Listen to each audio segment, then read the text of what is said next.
sortir en arrêt parce que kii da leen nar a yóbbu ndox ma. bu dee kii di ñëw day nar a yomb dina dem ba sama dëkk ba nga xam ne ñun amuñu internet mais c'est la on souhaite la bienvenue. kii moom yomb na vraiment ñun amuñu internet. kii yomb na de. ñun à 5 kilomètres de la ville t'as pas d'internet mënuma yóbbu sama machine ba utiliser ko sama téléphone bi bu génnee Dakar egg sama dëkk dootuma ko utiliser ti mënuma sa jot appel mais su naree ñëw ma xam ne day couvrir zone yi mel ni sama dëkk da ngay dem sa oto camping dem àll ba nga am internet parce que satellite lay jógee soxloo antenne benn opérateur ah mu mën laa yomb mais man foofu laay xoolee de. ni nga ko analyser ni yomb na nag. man foofu laa ko xoolee dans un premier temps. dama ne dans un premier temps. waaw ah parce que une analyse aussi c'est une thèse une antithèse ensuite nga def synthèse.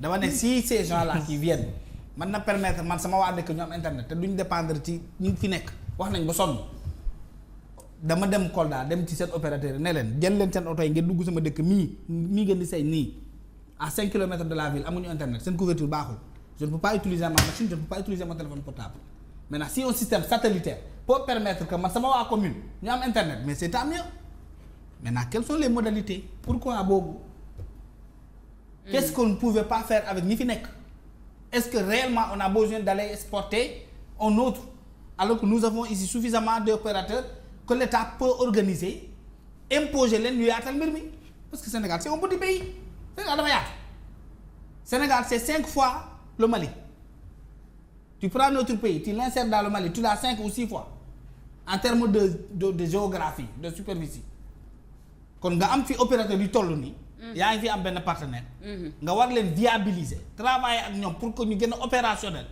gën a mën a laal ces zones reculées là mais c'est que tu es un état peut-être faible ou tu ne comprends pas les gens wala mu nekk leneen ci ginnaaw parce que c'est pas gratuit c'est pas du de internet. Je pense que Starlink devrait être en collab avec les réseaux. mais war nañu fi bañ a ñëw sax est-ce qu'on en a réellement besoin mais on a 2 opérateurs qui sont là. Ouais, mais les tarifs proposés ne sont pas les mêmes. Parce qu'on parle de 147 000 117 000 ba 14 000. pourquoi ñi opérateur bu nekk fii opérateur bu mag bi damay bañ a def publicité opérateur bu mag bu fi ne. lan moo tax moom fu mu jógee foofu la gën a yombee ko Sénégal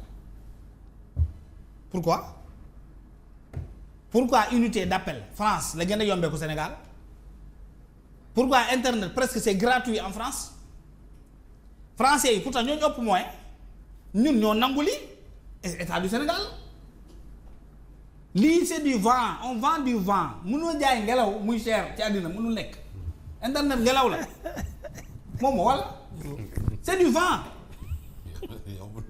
ngay jaay ngelaw muy cher. ci dëkk ngelaw gu seer kon.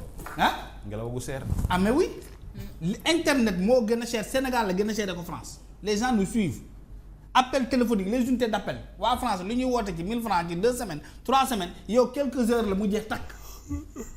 pourquoi mais c'est l'État du Sénégal man j'attends des gens qui appellent à la souveraineté. de nous dire que nous avons une entreprise où l'État a des parts nationales mais nous voulons que mu demee nii. imposer ko foofu la Orange mën na couvrir ñi ngay wax ni Expresso suñu partenaires yi ils peuvent gérer la demande nationale sans avoir besoin de Elon Musk je ne sais quoi. De Starlink. Et puis tu renforces la surveillance américaine dans ton continent. Il y a l'autre danger aussi. C'est des satellites qui vont fixer le Sénégal. Qui vont mais dañuy jël seen bët bi samp ko ci réew mi. Pendant que nous parlons de satellites nationaux ñu bëgg am suñu indépendance souveraineté lan la daaf la ñu wax. Directeur de l'autonomisation. On veut autonomiser tout. suñu appel téléphonique yi ak suñu connexion ma ne ku la jox satellite mu ngi lay xool. ba sa biir ne sa biir mais oui c'est ça la réalité. Alors toi tu es au souverainiste yaa ko woote yaa ko jaay nit ñi nga ñëw tu as déjà des entreprises à viabiliser fexe ba ñu nekk des entreprises qui apportent quelque chose à la République au pays pour que nit ñi cette charge là cette difficulté cette souffrance là et puis même le réseau là que nous utilisons le plus il n'est pas bien. baaxul. Il y a cette réalité là yow nga war ci liggéey pour ngeen a rendre performant accessibilité bi gën a yomb réew mi nous avons un très petit pays c'est ce que les gens ne savent pas. Le débit Sénégal est très faible au Sénégal. nga war a accès dajale gars yi ne leen nag ce pays là nous maintenant li ngeen daan def ni dootul amati internet bi non seulement dafay yomb mais day nekk de bonne qualité Sénégal yi tàccu la mais nga naan da nga andi benn opérateur bàyyi ñu fi nekk alors que y a des possibilités de réaménagement ba internet boobu mën a dem fu ne gis nga li gars yi di antenne rek ngay samp ci gox yi antenne dafa lañ leen laaj ñu leen leneen. Il faut mettre des antennes partout. Les gens peuvent se débrouiller. Et c'est pas même la vocation de l'État. Naan internet gratuit, c'est pas sa vocation. la vocation de l'État c'est de travailler à ce que Sénégalais bu nekk mën na jëndal boppam internet. loolu mooy la vocation de l'État foofu lañ koy xaaree. mais pas di maye internet dans les places dans les pays les plus développés internet est offert dans les places publiques.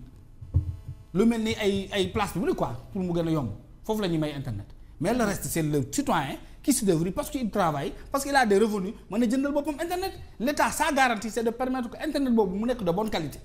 Qu'il soit disponible dans toute l'étendue mais nous sommes 197 000 kilomètres carrés ce n'est rien du tout par rapport à d'autres pays où l'internet c'est mais aujourd'hui les nouveaux métiers est-ce que xam nga ne internet occupe la classe centrale les nouveaux métiers que le monde nous impose les métiers du numérique mën a toog Kolda def émission ci télé bi ba mel ni fii laay defee émission mën a toog Kolda di liggéeyal benn site internet mais les gens de Kolda de ma localité ne peuvent pas travailler dans des sites internet parce que amuñu internet.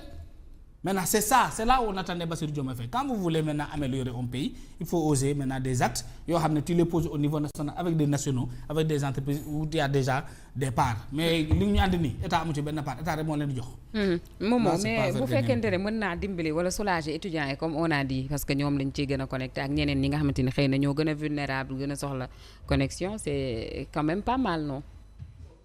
c'est-à-dire juste benn précision.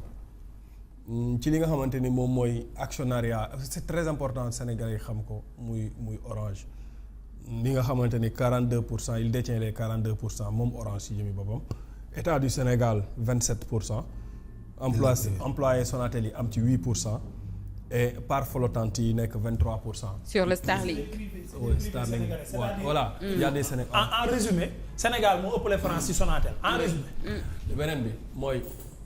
mais sauf que ñi fi toogoon balaa ngaa jóg ci paar yi ñii fi toog actuellement ñoo doon campagne contre Orange Money pour gëmloo nit ñi ne dañoo war a xeex France parce que Macky Sall doomu France la nañ dem Wave. non ñii moom sawaay gars ñoom ñoo ko doon wax. ñii moom sawaay gars on se rappelle. ñii moom sawaay seen doomu France la loolu lañ doon wax. loolu lañ doon wax Macky Sall doomu France la valet de la France pour xeex France il faut ñu xeex Total xeex Eiffage xeex Auchan. mais surtout Sonatel bi nga xam ne mu ngi ñuy bëgg a rey connexion dafa seer Orange Money di ñu lekk di ñu bëgg a rey nañ dem Wave. ñoo ko doon wax. man dama mujjee dem Expresso sax toogoon fa. xoolal gis nga Starlink mi li scandale bu rëy a rëy la. te dans les années à venir dinañ ci ñëwaat. d'abord Elon Musk pourquoi Elon Musk en fait. Elon Musk kuy proposer la rek nag. moom ses services even il a proposé au Sénégal. il a proposé aussi dans les autres pays maintenant yow yaay bëgg nga jënd bëggoo nga ba sa morom jënd ça se passe comme ça mais c'est pas parce que c'est nous avons porté notre choix sur Elon Musk. Elon Musk est un milliardaire très proche de Trump un raciste. Un suprémaciste américain. Un raciste radical maanaam Elon Musk ay calculam noir bokku ci africain bokku ci. mook Trump yàqoon nañ bu yàgg sax nag. d'accord yàqoon nañ ba mu duggee ci gouvernement bi laa xam ne ñoom ñaar dañuy duwloo parce que ñaari kuy lañ Elon Musk dans ses calculs maanaam sénégalais bokk ci moom c'est un raciste radical ça il faut le comprendre alors pourquoi d'abord Elon Musk c'est lui qui nous annonce sur son compte X que moom mooy non vas-y.